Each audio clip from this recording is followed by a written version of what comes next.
నమస్తే విజయ పెద్దన గారు. నమస్తే ఉషా. Body shaming. భర్తే భార్యని కనుక బాడీ షేమింగ్ చేస్తూ ఉంటే, బట్టలు వేసుకునే విధానం దగ్గర నుంచి మొదలు పెడితే చాలామంది ఎగతాళి చేస్తూ ఉంటుంటారు. స్టార్టింగ్లో అది సరదా అయినా రాను రాను వాళ్ళకి ఇబ్బందిగా ఉంటుంది. ఎందుకంటే పిల్లలు కూడా పెద్దగా పెరుగుతూ ఉంటుంటారు. పిల్లలకి అవేర్నెస్ వస్తూ ఉంటుంది. పిల్లలు నవ్వుతూ ఉంటుంటారు. తెలియని ఎక్కడో కాన్ఫిడెన్స్ తగ్గిపోతూ ఉంటుంది వాళ్ళకి. ఈ ఇంపాక్ట్ స్వతహాగా భార్య వైపు మనం చూసుకుంటే వీళ్ళు సరదాగా అనుకునేది ఆవిడ వైపు టర్న్ అయినప్పుడు ఏ విధంగా ఉంటుంది అంటారు? బాడీ షేమింగ్ అనేది అసలు ఎవరు ఎవరిని కూడా చేయకూడదు. అసలు భర్త భార్యనని కాదు, అసలు విడిగా బయట కూడా అసలు ఎవ్వరు ఎవరిని బాడీ షేమింగ్ చేయనేకూడదు అసలు. ఎందుకంటే మనకి ఆ బాడీ వెనకాల ఉండే కథ కానీ, దాని వెనకాల ఉండే ఫిజియాలజీ కానీ మనకేం తెలీదు. జనరల్గా లావుగా ఉన్న వాళ్ళని చూడగానే మనం ఏమనుకుంటాం, తెగ తినేస్తారేమో, అందుకే ఇంత అడ్డు అదుపు లేకుండా తినేస్తూ ఉంటారేమో, అందుకే ఇలా లావయ్యారు అనుకుంటాం. అన్ని సందర్భాల్లో అదొక్కటే కాదు. కొన్నిసార్లు చాలా తక్కువ తినేవాళ్ళు కూడా రకరకాల ప్రాబ్లమ్స్ వల్ల, అంటే ఒకటి జెనెటిక్ ఫ్యాక్టర్ ఉంటుంది, ఇంకోటి థైరాయిడ్ ఇలాంటి ప్రాబ్లమ్స్ ఉన్నప్పుడు ఉంటుంది. కొంతమంది డెలివరీస్లో వచ్చిన బాడీ తర్వాత తగ్గించుకోలేకపోతారు. సో ఇలా నెంబర్ ఆఫ్ రీజన్స్ ఉంటాయి. ఓన్లీ తిండొక్కటే అనేది కాదు. కాకపోతే బాడీ షేమింగ్ గురించి మనం మాట్లాడుతున్నాం కాబట్టి ఒక్క నిమిషం ముందేం చెప్తానంటే, ఎవరికి వాళ్ళు హెల్త్ మీద దృష్టి పెట్టాలి. ఇప్పుడు లావుగా ఉండి కూడా హెల్త్ బాగుండి చాలా ఫిట్గా ఉండేవాళ్ళు ఉంటారు, అవునా? సో ఫిట్నెస్ ముఖ్యం, హెల్త్ ముఖ్యం. ఫిజికల్ అండ్ మెంటల్ ఫిట్నెస్ చూసుకుంటే లావు సన్నం అనేది ఇక మనం రిలేటివ్ టర్మ్. సో కాబట్టి మరీ ఒబేస్ ఉంటే హెల్త్ ప్రాబ్లమ్స్ వస్తాయి. కాబట్టి ఎట్లా తగ్గించుకోవాలి ఒళ్ళు, ఏంటి, ఏం ఏం ఎక్సర్సైజులు చేయాలి, డైట్ ఏం పాటించాలి, హెల్తీగా ఉండాలంటే అనేది చూసుకోవాలి. ఇకపోతే అది పర్సనల్ డెసిషన్. మనం ఎవ్వరం అంటే సలహాలు కొంతమంది ఇచ్చేటప్పుడు కూడా అవతల వ్యక్తికి నా హెల్త్ గురించి ఇస్తున్నారు, నేను బాగుండాలని ఇస్తున్నారు, చెప్తున్నారు అన్నట్టు ఉండాలి తప్పితే బాడీ షేమింగ్ చేస్తున్నారు, ఏంటి నువ్వు ఇంత లావు ఉన్నావని అడుగుతున్నారు, ఇంత లావుగా ఉంటే నువ్వు బాగోలేదని చెప్తున్నారు అనేలాగా అసలు మనకి మాట్లాడే నిజం చెప్పాలంటే భర్తకైనా సరే రైట్ లేదు అసలు. ఓకే, అసలు మాట్లాడకూడదు, ఇంకా అది అంతే. అది భార్య యాక్సెప్ట్ చేయకూడదు భర్త మాట్లాడుతుంటే కూడా. ఏదైనా ఉషా భార్యాభర్తల విషయంలో ఒకసారి నచ్చనిది కామెంట్ చేస్తున్నారు అని అంటే కనుక దాన్ని ఆదిలోనే ఈ విషయం మాకు ఇది ఇట్లా మాట్లాడటం ఇది నాకు నచ్చలేదు, రిపీట్ చెయ్యొద్దు అనేది అందంగా, ప్రశాంతంగా, పొలైట్గా, ఎఫర్మేటివ్గా, అంటే అసర్టివ్గా, అంటే క్లియర్గా చెప్పాలి. దానికి అరిచి చెప్పక్కర్లా. నచ్చలేదు, ఇలా మాట్లాడొద్దు అనేది పొలైట్గా, అసర్టివ్గా అతనికి చెప్పగలగాలి భర్తకి. ఇంకొకసారి ఈ లావ్ మీద కామెంట్ చేద్దాం. ఇంకొకటి, డెలివరీలు అయినాక ఆడవాళ్ళు ఆబ్వియస్గా హార్మోనల్ చేంజెస్ వస్తాయి ఎంతో కొంత. చాలా 90% ఆఫ్ ద లేడీస్ డెలివరీస్ తర్వాత డెలివరీకి ముందు ఉన్నట్టు ఉండలేరు. సో బాడీ చేంజెస్ వస్తాయి. ఆ చేంజెస్కి వీళ్ళు ఎలా రెస్పాండ్ అవుతున్నారు అనే దాన్ని బట్టి వాళ్ళు లావుగా అవ్వటం కానీ, మళ్ళీ బ్యాక్ రావటం కానీ, ఇవన్నీ చాలా ఫ్యాక్టర్స్ ఉంటాయి. అప్పుడు ఎక్కువ తినమంటారు పిల్లల కోసం అని, తర్వాత పాలు ఇవ్వటానికని ఎక్కువ తినమంటారు. ఈ ప్రాసెస్లో వాళ్ళు మళ్ళీ వెనక్కి రావటానికి కానీ చాలా మెంటల్గా స్ట్రెంగ్త్ అవసరం అవుతుంది, సెల్ఫ్ కంట్రోల్ అవసరం అవుతుంది. కొన్నిసార్లు నేను చెప్పిన హార్మోనల్ చేంజెస్తో కొంతమంది వెనక్కి రాలేరు. లోపల బాడీలో హార్మోన్స్ ఎలా ప్రొడ్యూస్ అయ్యేదాన్ని బట్టి ఆకలి ఉంటుంది. ఇప్పుడు ముందంతా తినమని తర్వాత సడన్గా నువ్వు లావయ్యావు అంటే తినకుండా ఉండాలంటే కష్టమే కదా. అసలు భర్త అనేవాడు అర్థం చేసుకోవాలి. ఎవరో బాడీ షేమ్ చేస్తే భార్యని వెనకేసుకుని కాపాడుకోవాల్సిన భర్త తనే బాడీ షేమ్ చేస్తే భార్య చాలా, అంటే ఒక రకంగా ఏంటంటే కాన్ఫిడెన్స్ కోల్పోద్ది. నేను నా భర్తకు నచ్చట్లేదు అని ఏ భార్యకైనా అనిపించింది అంటే ఆ అమ్మాయి కాన్ఫిడెన్స్ లెవెల్స్ తగ్గిపోతాయి. వేరే పనులు కూడా అమ్మాయి కాన్ఫిడెంట్గా చేయలేదు.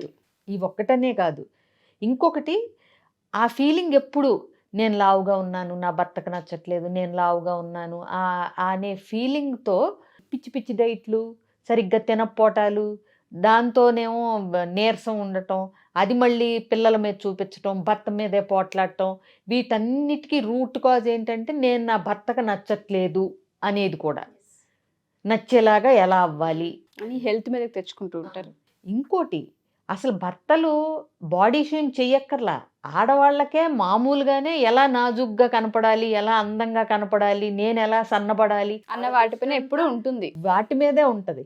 ఇంకా భర్త అనేవాడు నువ్వు హెల్దీగా ఉండు, నువ్వు ఇప్పుడు సన్నగా లేకపోయినా ఆరోగ్యంగా ఉండు అని ఎంకరేజ్ చేసి ఆ అమ్మాయిలో కాన్ఫిడెన్స్ లెవెల్స్ పెంచాలి తప్పితే ఏంటి ఇలా ఉన్నావు. కొంతమంది అయితే లిటరల్గా అనకూడదు కానీ ఏంటి దున్నపోతులాగా ఇంతలా ఉన్నావు, లేకపోతే ఇంకొక యానిమల్తో ఆ యానిమల్తో పోల్చి ఇలా ఉన్నావు అలా ఉన్నావు అని కూడా నవ్వుతూ అన్నట్టుగా కూడా అంటారు. అవును, అది కూడా పిల్లల ముందు ఎవరైనా చుట్టాలు ఉన్నప్పుడు అలాంటప్పుడు వాళ్ళకి చాలా బాధగా అనిపిస్తుంది.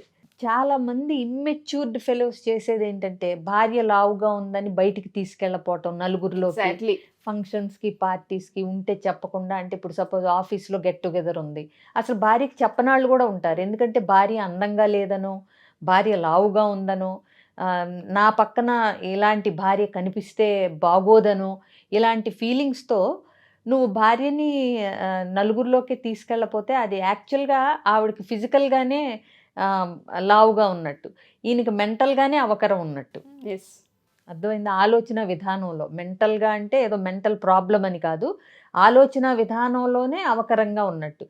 ఆవిడ లావుగా బయటికి లావుగా ఉండొచ్చు, మనసు అందంగా ఉండొచ్చు, నీకు మానసికంగానే నువ్వు అందంగా లేకుండా అగ్లీగా ఉంటే that is more dangerous to relationship.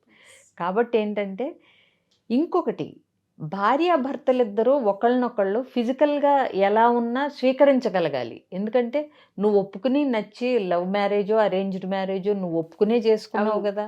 So లావుగా ఉన్నావు అంటం వల్ల కాపురంలో ఒరిగేది ఏం ఉండదు. ఇంకా పైగా రకరకాల అనవసరపు నెగిటివ్ కాన్సిక్వెన్సెస్ వచ్చే అవకాశమే ఉంటుంది తప్ప. ఎగ్జాక్ట్లీ. కాబట్టి నిజంగా చెప్పాలంటే అసలు నాకు తెలిసిన ఒక మంచి కపుల్ ఉన్నారు. అసలు తను ఫస్ట్ ఆఫ్ ఆల్ తను అసలు అనుకోదు ఏంటి నేను లావుగా ఉన్నాను అని, బికాస్ షీ నోస్. పుట్టటమే బొద్దుగా పుట్టి చిన్నప్పటి నుంచి బొద్దుగా ఉన్నాళ్ళు ఇప్పుడు అద్భుతంగా మెరుపు తీగల్లాగా అవ్వాలంటే అవ్వలేము, అవునా. అదొకటి. అసలు ఇంకా ఆయన అయితే ఆవిడెప్పుడన్నా అనుకుంటే కూడా అసలు నువ్వు అసలు అట్లా అనుకోవద్దు, 3 పిల్లల్ని డెలివరీ చేసిన తర్వాత ఇట్లా ఉన్నావు హెల్దీగా అంటే దట్స్ ఎనఫ్ ఫర్ మీ అంటా ఉంటాడు ఆయన. అసలు మెచ్చుకోవాలనిపిస్తుంది. జ్ఞానం ప్రతి అంటే మగవాళ్ళల్లో భర్తల్లో రావాలి. ప్లస్ ఇంకొకటి, నువ్వే రెస్పెక్ట్ ఇవ్వకపోతే నీ భార్యకి వేరే వాళ్ళు ఎందుకు ఇస్తారు.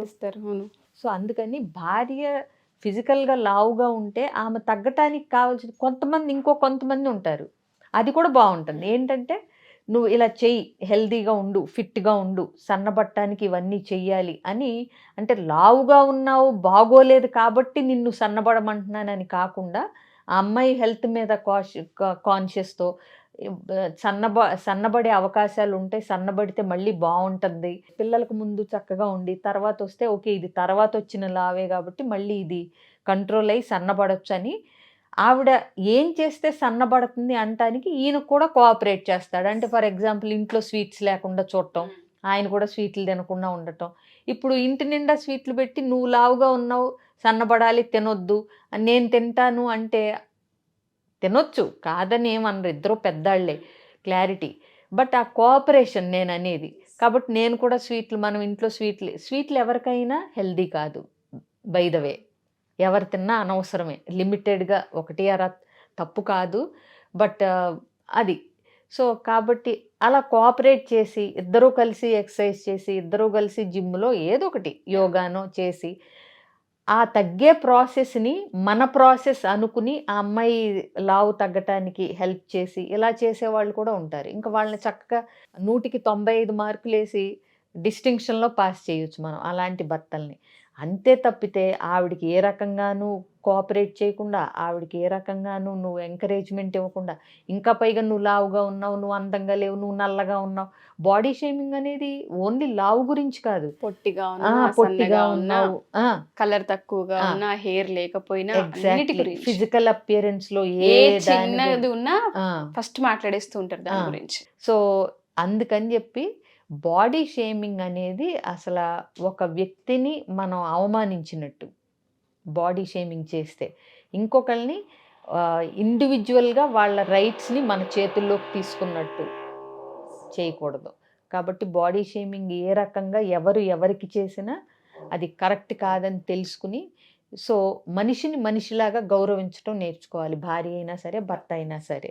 వాళ్ళ అస్తిత్వానికి, వాళ్ళ అభిప్రాయాలకి, వాళ్ళ మంచితనానికి, వాటికి మనం ఫిదా అవ్వాలి తప్పితే లావుగా ఉందనో, రంగు తక్కువ ఉందనో, జుట్టు నువ్వు అన్నట్టు జుట్టు లేదనో, పొట్టనో, పొడవనో, సన్నమనో, వీటికి పారామీటర్స్ పెట్టి నువ్వు ఇలా ఉండి ఒక అతను మరి 0 సైజు కావాలంటాడు, ఇంకొక అతను సరిపడగా లిమిట్ ఎక్కడికి? సో ఇక వాళ్ళకి తగ్గట్టుగానే వీళ్ళు మారుతూ పోవాలంటే పోలేరు కదా. అసలు నేను అనేది అదే, బేసిక్గానే ఆడవాళ్ళకి మంచి కలర్ ఉండాలని, సన్నగా మెరుపు తీగల్లా ఉండాలని, నలుగురిలో అందంగా కనపడాలనేది వాళ్ళకే ఉంటుంది. దాన్ని ఎంకరేజ్ చేసి మనకి హెల్దీగా ఫిట్గా ఉండేలాగా ఎలా మార్చుకోవాలనేది చూడాలి తప్పితే బాడీ షేమింగ్ ఎవరన్నా చేస్తే కూడా అర్జెంటుగా మానేయండి. Wonderful ma'am. చాలామంది కపుల్కి ఇది అవసరం. థ్యాంక్ యూ విజయ్ గారు. Thank you so much. Suman టీవీలో మీ పర్సనల్ అండ్ బిజినెస్ ప్రమోషన్స్ కోసం కింది నెంబర్కి కాంటాక్ట్ చేయండి.